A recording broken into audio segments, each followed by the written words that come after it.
Doctora, muy buenas tardes. En esta ocasión a mi grupo nos tocó exponer la parte 9.1, que vendría a ser la política fiscal en el contexto de las dos últimas crisis económicas. Vamos a iniciar con un tema de introducción. En la investigación que hemos realizado, podemos examinar las crisis económicas y cómo estas representan un desafío significativo para los gobiernos. Los dos crisis, disculpe, que vamos a tocar es el COVID-19 y la crisis económica del 2008. Para iniciar con la crisis económica del 2008, podemos intuir que tuvo un origen financiero relacionado con el colapso del sistema hipotecario en Estados Unidos, que rápidamente se extendió a los mercados internacionales. Esto quiere decir que las políticas fiscales en este contexto buscaron rápidamente reactivar la demanda agregada y estabilizar el sistema financiero bancario y restaurar también la confianza de los inversionistas. Por otro lado, también tocaremos la crisis económica de la pandemia, que es del COVID-19. Fue una por su doble dimensión sanitaria y económica. Además, también veremos en la investigación la paralización de actividades productivas y la presión sobre los sistemas de salud exigieron también un enfoque fiscal más inmediato y retributivo. Como parte inicial tenemos que este trabajo analiza el contexto y las medidas adoptadas durante el COVID-19, con especial el énfasis en los casos de Perú, Chile, Estados Unidos y también un poco en la Unión Europea. Asimismo, en este trabajo hacemos una comparación entre políticas fiscales aplicadas en ambas crisis, destacando las lecciones aprendidas en ambos cambios en el rol de Estados Unidos, también los desafíos que se presentan. Por mi parte eso es todo y doy el pase a mi compañero. Bueno, a mí me tocó exponer la parte de crisis financiera global de 2008 en la general. Como primer punto tenemos el origen de la crisis. La crisis financiera del 2008 comenzó en Estados Unidos con el marco de las hipotecas. Esto significa que se otorgaron préstamos a personas con poco respaldo financiero, pensando que los precios de los inmuebles seguirían subiendo. Estos préstamos se empaquetan en productos financieros complejos y se vendieron a nivel global cuando los deudores dejaron de pagar y los precios cayeron. El sistema financiero se vio gravemente afectado, generando crisis de confianza en los mercados. Como segundo punto tenemos el impacto económico global y regional. A nivel mundial, las crisis provocó una fuerte recesión. En 2009, el comercio global cayó a un nivel del 12% y millones de personas perdieron sus empleos. En América Latina, la crisis reprodujo las exportaciones y la inversión de extranjeros directa, afectando seriamente el crecimiento y la economía, especialmente por la caída en la demanda y los precios de los comodines. A continuación tenemos el punto 3, que son respuestas fiscales clave.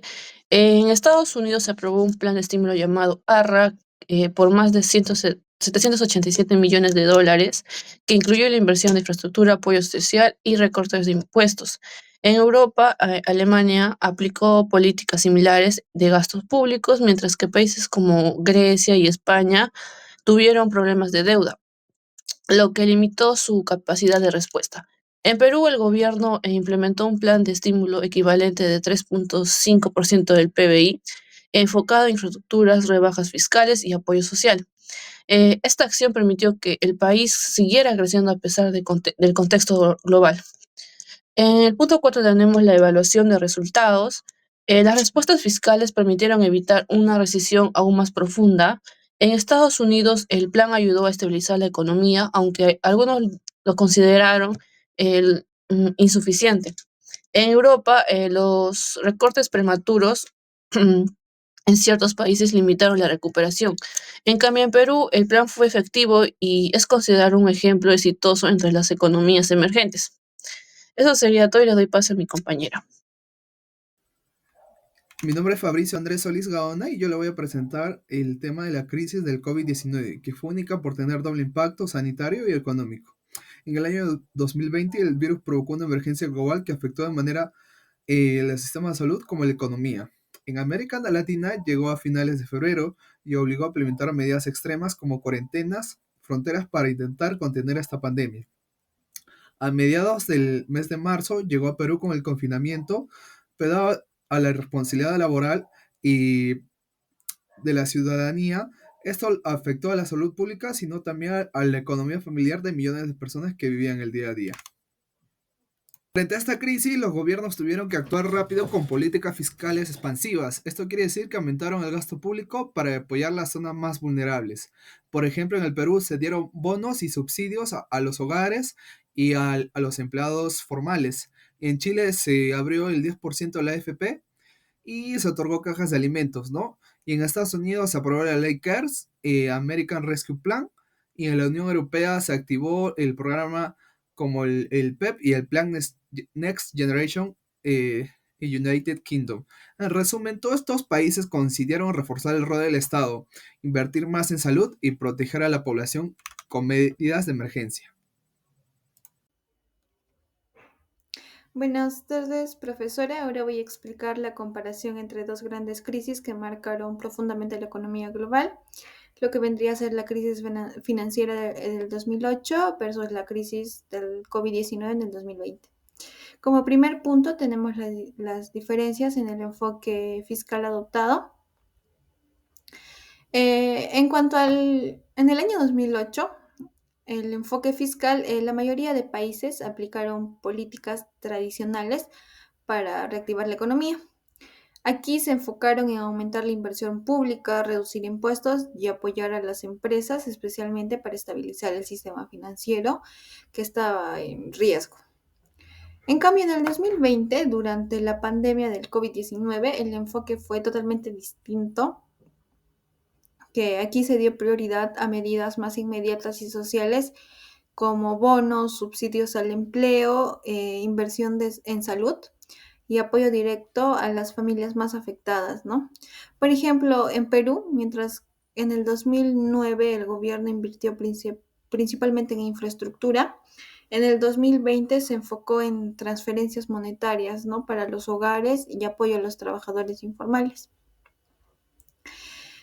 Como segundo punto tenemos los cambios en el rol del Estado. Respecto al rol del Estado, en ambas crisis su intervención fue fundamental, pero con enfoques distintos. En el 2008, el Estado actuó como rescatador de bancos e instituciones financieras. Aquí buscaba evitar, ¿no?, un colapso económico mayor. En cambio, en el 2020, el Estado asumió un rol mucho más activo y social. Se convirtió en garante del bienestar básico, lo que viene a ser salud, ingresos y alimentación, especialmente para los sectores más vulnerables, ¿no? Además de que en muchos países se flexibilizaron las reglas fiscales tradicionales, como ocurrió en la Unión Europea, lo que permitió un mayor margen de acción del Estado frente a la emergencia. Después tenemos las lecciones aprendidas en la política fiscal, ¿no? Aquí finalmente las principales lecciones que nos dejó estas crisis son la rapidez y la magnitud de la respuesta fiscal, que son claves para actuar a tiempo, ayuda a reducir los efectos negativos. Después es importante, ¿no?, tener políticas bien focalizadas, especialmente en países con alta informalidad, mejor dicho, como el Perú, donde es difícil llegar a toda la población vulnerable. Después se necesita también, ¿no?, fortalecer los sistemas de salud y protección social, ya que no solo enfrentamos crisis económicas, sino también sanitarias. Y por último tenemos, ¿no?, que si bien es necesario cuidar la sostenibilidad fiscal, en momentos de crisis no debe anteponerse el bienestar de la población. Gracias, eso es todo. Buenas tardes, profesora Patricia. Mi nombre es Yamil Álvarez Silva y yo les voy a explicar sobre el análisis crítico de la política fiscal peruana desde la visión keynesiana. Aplicado a las dos últimas crisis económicas. La idea principal de este enfoque es que el Estado debe intervenir cuando hay una crisis para evitar que la economía caiga más. Esto se hace, por ejemplo, aumentando el gasto público y apoyando a las familias y empresas. Bueno, continuando con la exposición, eh, podemos ver que en el caso del Perú, en la crisis del 2008, se aplicó el plan de estímulo económico, que fue más o menos el 3.5% del PBI. Este plan se enfocó en obras de infraestructura, inversión pública y reducción de impuestos para sostener el empleo y la producción. Luego, en la crisis del COVID-19, en 2020, la respuesta del Estado fue mucho más grande, se podría decir. Se lanzaron programas como el Bono Familiar Universal, Reactiva Perú y el FAEMIP. El objetivo fue ayudar a las familias más afectadas, proteger, por ejemplo, el empleo y darle liquidez a las empresas, sobre todo a las empresas pequeñas. Y también se ve de que, sin embargo, estas medidas también tuvieron críticas. Hubo críticas, por ejemplo, aumentó bastante la deuda pública, hubo demoras en la ejecución de los programas y en algunos casos la ayuda no llegó a tiempo. O sea, no llegó a quienes más lo necesitaban. También se podría decir de que Reactiva Perú benefició más a las grandes empresas que a las pequeñas. Y bueno, eso es todo por mi parte y gracias.